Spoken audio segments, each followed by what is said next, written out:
do it this way and the way we're currently running through it. Please bear in mind, this is my opinion at the moment, but opinions, often do change, depending on the information that you have, depending on the goal that you're trying to chase, and based on things that you learn as you go through a process of actually doing this stuff. So at the moment, this is kind of my take and my opinion. And why we don't do free classes and things like that.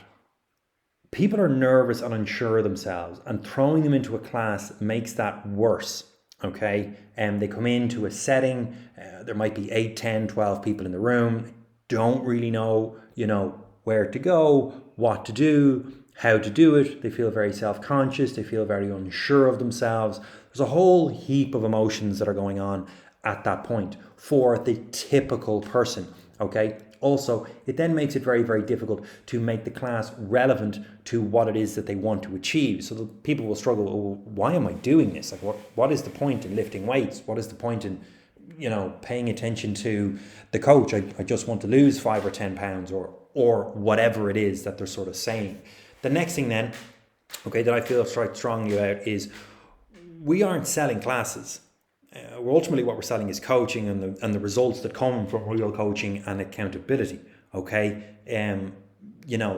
business model isn't really geared around bringing people in, making them sweaty and sore, out of breath, and then sending them home again, because in my opinion, I don't think that's a suitable product for the vast majority of people. Also, they can get a free class elsewhere and anywhere. We want to differentiate ourselves and separate ourselves from the crowd. I also think it can at times be disrespectful to current members to just drop somebody into their class.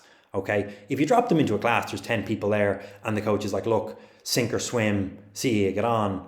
Okay, fair enough. But that's not treating the potential new customer very kindly and treating the way I would like, for argument's sake, my fiance or my mother or somebody who I really cared about to be treated. Then what happens is you're in a situation where the coach is now having to spend a lot of time looking after that person, telling them where a barbell is, telling them how to put clips on, showing them a movement, showing them, and it soaks up all the time that you have. If we take, just as an example, let's say you got a class, it's 50 minutes long, for argument's sake. You got 5 minutes warm up, 5 minutes cool down, so you got 40 minutes left. There's 10 people in the class. With other bits and pieces that you have to do, best case scenario, if you very precisely divided that time amongst people, you've got about 3 minutes per person. If it doesn't work like that, and we all know that, but that's not enough time. So that's why I don't really like it. We also want to get to know them and provide some truly helpful information so that they can make progress towards their goal. What is it that you'd really like to achieve, or what is it that you liked about that previous program? Why do you think that didn't work? You're trying to share information about how they can succeed and how they can make progress towards their goal. And we just can't do that in, come in, do a class, catch them for 3 minutes at the end. Hey, you want to buy this thing? I don't think it works.